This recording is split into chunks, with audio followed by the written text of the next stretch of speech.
will be fine in your health and spirit as usual. Now be ready to learn the second chapter from the book Hornbill. The title of the chapter is We Are Not Afraid to Die If We Can All Be Together. The writer of this chapter is Gordon Cook. He is very well-known sailor, and in 1976 he had imitated the journey of famous Captain James Cook, and with his family he is going on the same voyage with his wife and 2 children and with the boat named Wave Walker.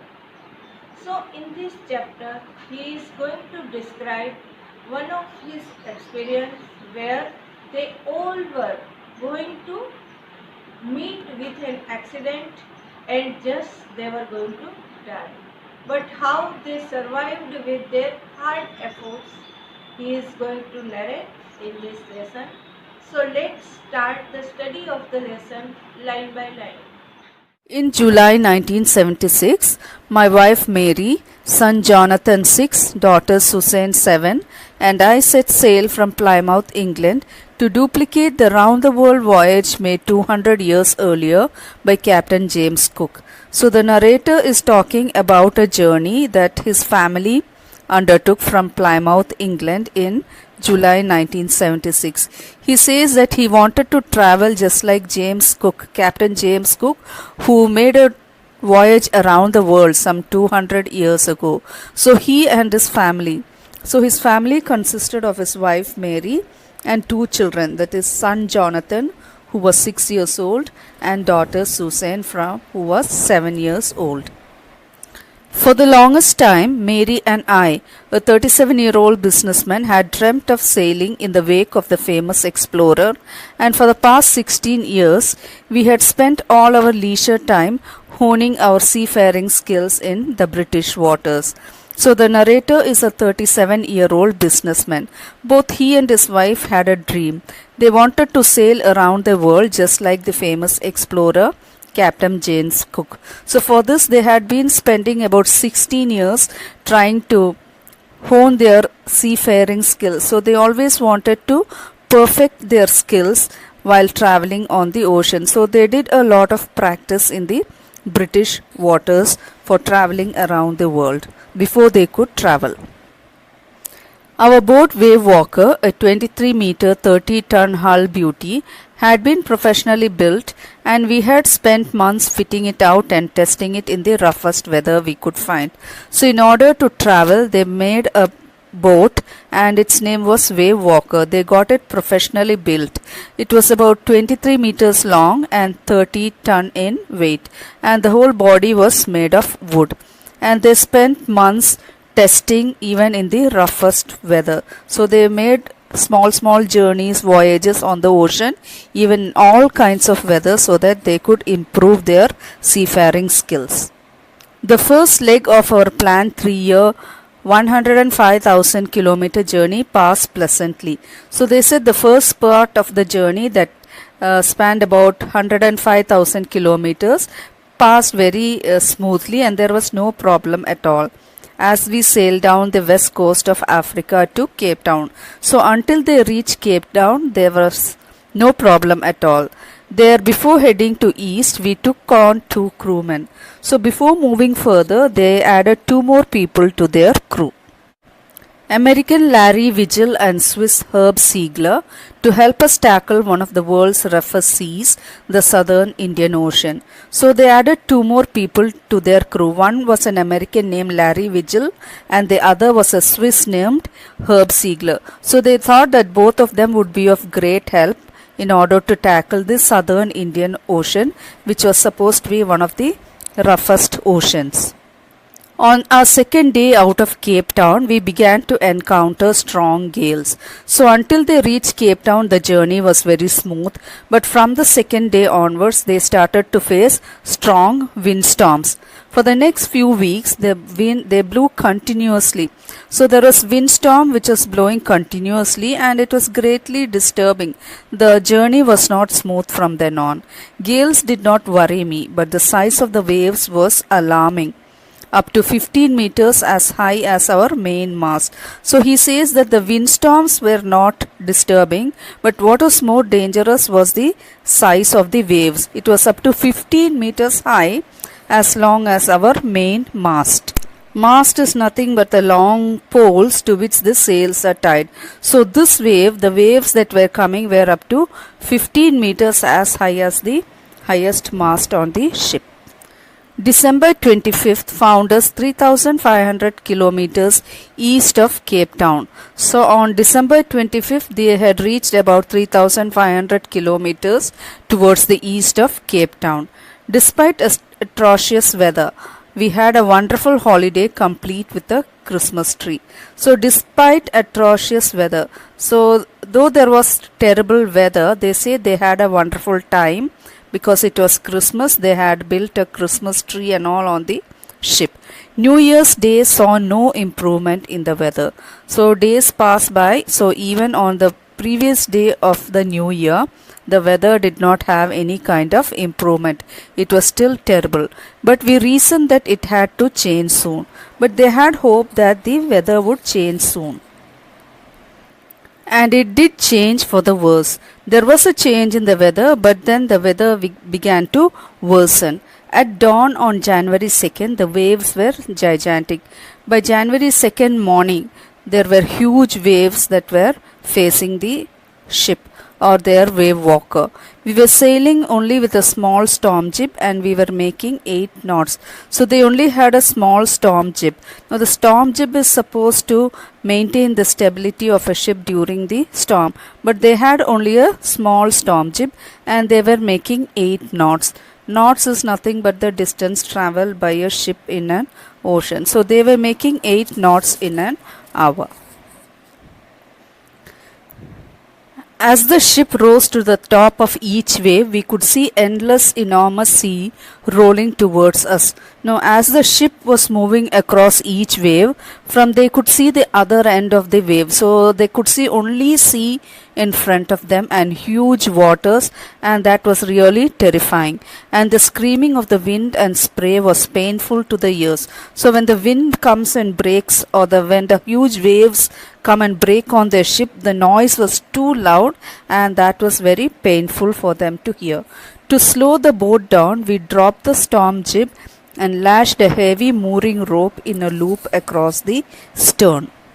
So during this bad weather, in order to stabilize the ship and make it move slowly, they dropped the storm jib and they lashed heavy mooring rope. That means they used heavy ropes and tied it tightly to the back end of the ship. Then we double lashed everything and went through our life raft drill. Then they tied everything tightly so that nothing should be damaged during this bad weather, and they began to practice their life raft drill. So whenever there is danger, they have to take some security measures. So they began to undergo all that. So they took care of the lifelines. Lifelines are nothing but ropes, used in order to escape from such situations in the sea. Then they wore their oilskins. Oilskins are nothing but clothing made of waterproof material, and they even kept their life jackets ready, and they just waited to see what they're going to face. The first indication of the impending disaster came at about 6 p.m. with an ominous silence. So there was a deafening silence, and then they could understand that there is some disaster that is going to come. And all this started from about 6 p.m. The wind dropped and the sky immediately grew dark. So there was no wind at all. It was completely calm, and then the sky became totally dark. Then came a growing roar and an enormous cloud towered aft of the ship. So then they say that there was a sudden roar, a loud noise was there, and a huge cloud stood like a tower just behind their ship. With horror, I realized that it was not a cloud but a wave like no other I had ever seen. So, what he thought was a huge cloud was not actually a cloud, but it was a very big wave, and he says that he had never seen such a huge wave before. It appeared perfectly vertical and almost twice the height of other waves with a frightful breaking crest. Then he says that the wave was perfectly vertical. It was standing just straight behind their ship, and it was twice as the heights of other waves. It was so high, and it was double the size of the normal waves, and it broke down on top of their ship with a frightful noise. The roar increased to a thunder as the stern moved up the face of the wave, and the sound became so loud that it was looking like a thunder, and the stern, that is the back part of the ship, started moving upward, and for a moment I thought that we might ride over it. So he had a doubt that whether he would be able to cross over that huge wave. But a tremendous explosion shook the deck, but within no time there was a huge explosion, and that shook the entire deck of the ship. So this explosion was actually caused because a huge wave was falling on the deck. A torrent of green and white water broke over the ship. So he says that a combination of all colors of water came and fell over the ship. My head smashed into the wheel, and I was aware of flying overboard and sinking below the waves. So he said that during this explosion, because of this explosion, his head went and smashed on the captain's wheel, and he knew that all the objects on the ship was just flying here and there, and he thought that he was also sinking just below the waves. I accepted my approaching death, and I was losing consciousness. I felt quite peaceful. So because of this fall, he knew that he was going to die, and he was also losing his consciousness. He was feeling quite peaceful. Unexpectedly, my head popped out of water, but then suddenly he was able to lift his head out of the water. A few meters away, Wave Walker was near capsizing, her mass almost horizontal. When he lifted his head and he saw that the Wave Walker was almost going to capsize. It was going to overturn into the water, and all her mass were horizontal. That means they had fallen down. Then a wave hurled her upright, and one wave but suddenly came their way and put the ship in the right position. And what happened to his lifeline? My lifeline jerked taut, and I grabbed the guardrail. So his lifeline was stretched, which he was holding, and then he was able to take hold of the guardrails, or the rails that are used for support, and he sailed through the air into the Wave Walker's main boom. So he was able to move towards the long pole to which the sail is tied. Subsequent waves tossed me around the deck like a rag doll.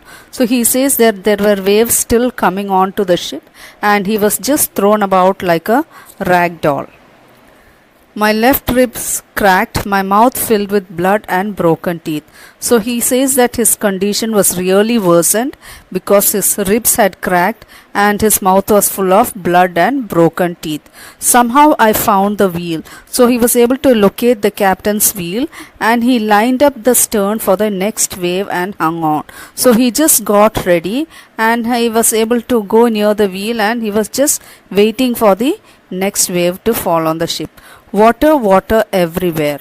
So what he says, the ship was full of water because of the huge waves that were still coming on to it. I could feel that the ship had water below, but I dared not abandon the wheel to investigate. He knew that the ship was full of water. Even inside the ship there was a lot of water, but he says that he did not have the courage to leave the wheel and go and find out what really was the condition inside. Suddenly the front hatch was thrown open and Mary appeared. So suddenly what happened? There was an opening on the floor, and the door opened, and Mary, his wife, she came out. "We are sinking," and she just gave out a loud cry saying that we are sinking.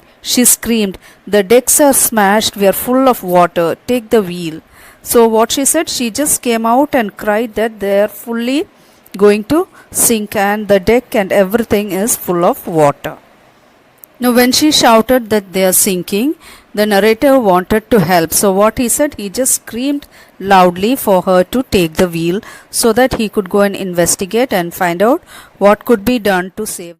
I shouted as I scrambled for the hatch. So, when his wife shouted that the deck is full of water, with great difficulty he moved towards the hatch and then asked her to take the wheel. Larry and Herb were pumping like madmen. So both the crewmen, Larry and Herb, were trying very hard to pump out all the water that had entered the ship. Broken timbers hung at crazy angles. So there were pieces of wood hanging from all directions. The whole starboard side bulged inwards. The whole starboard side is the right hand side of the ship. Everything was bulging towards the inward because of the huge wave that came and fell on the deck. Clothes, crockery, charts, tins and toys sloshed about in the deep water. So all that they had inside the ship was just floating about in the deep water. I half swam, half crawled into the children's cabin. So at this point he wanted to see what his children were doing or what their condition was. "Are you all right?" he asked. "Yes," they answered from the upper bunk. So they answered that they were all right and there was no danger to them at the moment. "But my head hurts a bit," said Sue. So Sue, his daughter, said that her head was a little bit hurt, pointing to a big bump over her eyes. So there was a big bump also. Her eyes were also bulged a little bit. I had no time to worry about bumped heads. So the narrator says that because he was in such a dangerous situation, he had to do something very fast. So he had no time to worry about the small injuries that his daughter had. After finding a hammer, screws and canvas, I struggled back on the deck. So he took some of these tools so that he could go back and stop the water from going inside. With the starboard side bashed open, we were taking water with each wave that broke over us. So he says that the starboard side, the right side of the ship was opened because of the huge explosion by the wave, and each time there was a wave coming in, water was just getting inside. If I couldn't make some repairs, we would surely sink. So he says that there was not much time for him. He had to do something to stop the water from coming in, otherwise the ship would surely sink. Somehow I managed to stretch canvas and secure waterproof hatch covers across the gaping holes. So he says with the help of canvas he was able to cover all the wide open holes. Some water continued to stream below, but most of it was now being deflected over the other side. Though he covered the holes, some amount of water was still coming inside, but most of the water was directed towards the opposite side. More problems arose when our hand pump started to block up with the debris floating around the cabins. So he says that more problems started coming in because the hand pumps were blocked. He was not able to use the hand pump because it was getting mixed up with the debris that was floating around. Debris is nothing but all the broken bits, wooden pieces and other materials that were floating around. And the electric pump also got short circuited. So it was not working because of a short circuit. The water level rose threateningly. He says that the amount of water inside the ship was continuing to rise and it was very dangerous. Back on the deck, I found that our 2 spare hand pumps had been wrenched overboard. So he went looking out for the spare hand pumps so that he could pump out more water. But actually those pumps were pulled out of position and he could not use them. Along with the foresail, sail, the jib, the dinghies and the main anchor. So all these things, the sail and the jib and the dinghies are small open boats used during dangers, and the main anchor, everything was pulled out of position. Then I remembered that we had another electric pump under the chart room. So he remembered that they had one more electric pump, a spare pump. I connected it to an out pipe and was thankful to find that it worked. So he was happy that spare electric pump that he had was really working and he could pump out more water from the ship. The night dragged on with an endless, bitterly cold routine of pumping, steering, and working the radio. So, the narrator says that during the night they had to work continuously with great difficulty, and it was too cold as well, and they were only trying to pump out all the water, steer the ship in the proper direction, and work on the radio. We were getting no replies to our Mayday calls. Mayday calls are nothing but radio signals given out by ships when they are in danger. So they got no replies to all the signals whatever they tried to give out, which was not surprising in this remote corner of the world because the weather was also so bad, so he knew that the Mayday calls would never reach the people or the direction it wanted to go. Sue's head had swollen alarmingly, so his daughter's head had really bulged and it was becoming bigger and bigger. She had two enormous black eyes, so her eyes were also, both the eyes were also bulged, and now she showed us a deep cut on her arm. So there was a cut also on her arm.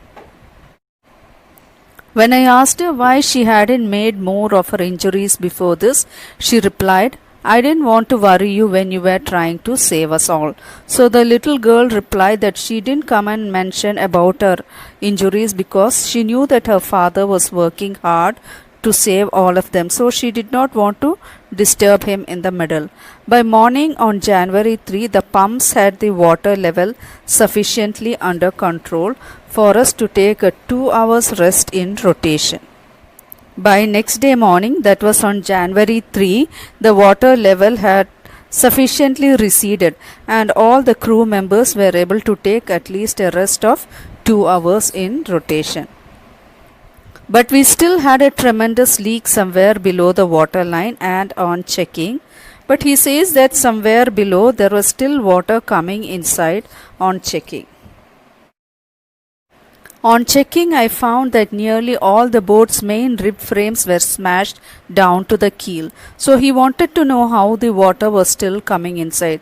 So after checking, he found out that most of the main frames of the ship, even down to the keel is nothing but the base of the ship, most of them were broken. In fact, there was nothing holding up a whole section of the starboard hull except a few cupboard partitions.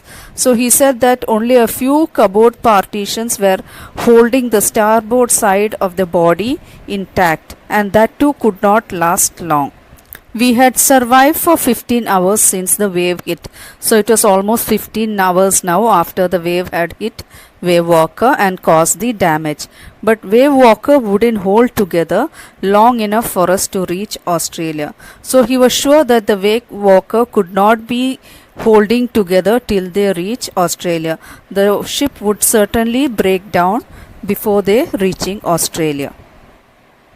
I checked our charts and calculated that there were two small islands a few hundred kilometers to the east. So now it was his duty to find out where he could take the ship safely. So according to the calculations and his charts, he found out there are two small islands which are located at a few hundred kilometers from their current position.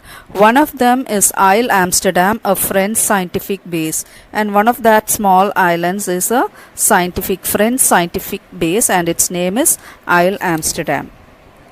Our only hope was to reach these pinpricks in the vast ocean. So the narrator says that they had hope only if they reach one of these tiny islands located in the huge ocean.